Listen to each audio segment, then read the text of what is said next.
Қайырлы күн достар, бүгін біз мохито сусынын дайындаймыз. Менің арнамда тек лимонмен жасалатын түрі бар, бірақ бүгін лаймды да қосып жасап көреміз. Соңында нәтижесін мен сіздермен бөлісемін. Ең бірінші лимонды дәл ортасынан бөлеміз.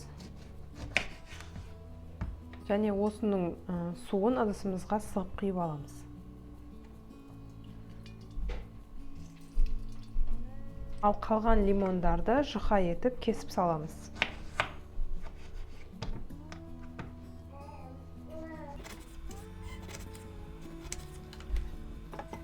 Ендігі кезекте лаймды тураймыз, оны да дәл сол секілді ортасынан бөліп, жартысының суын сығып аламыз.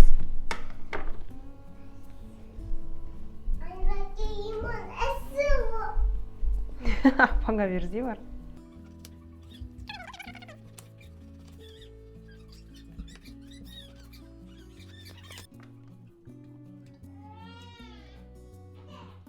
Және де ең маңыздысы мятаны саламыз. Мятаны өздеріңіз қалағанша қоссаңыздар болады, дәміне қарай.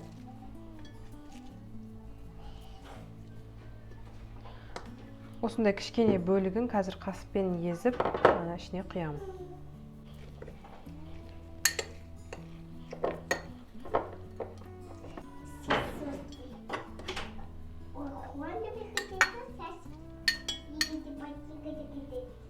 Енді осындай мохитоға арналған барбадос сиробын қазір дәмі одан да әдемірек болу үшін қосамыз.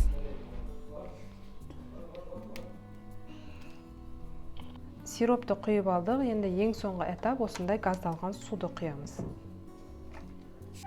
Бұндай суды өзін бірден салқын етіп құюға болады, немесе ыдысқа мұз кесектерін тастап жіберуге болады.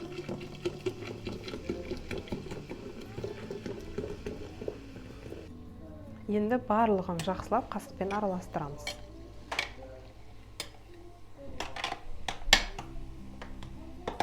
Сусынымыз дайын болды, енді қазір дәмін көреміз.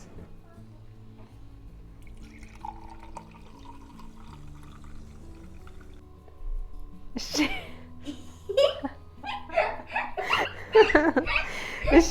Нұр.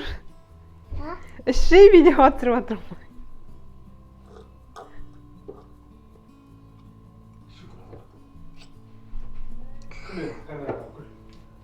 Қандай екен, Елеш? Дәмді.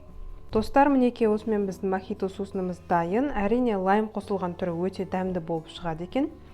Міндетті түрде жасап көріңіздер, жазда өте керемет болады. Сіздермен бірге болған Айнура, назарларыңызға рахмет.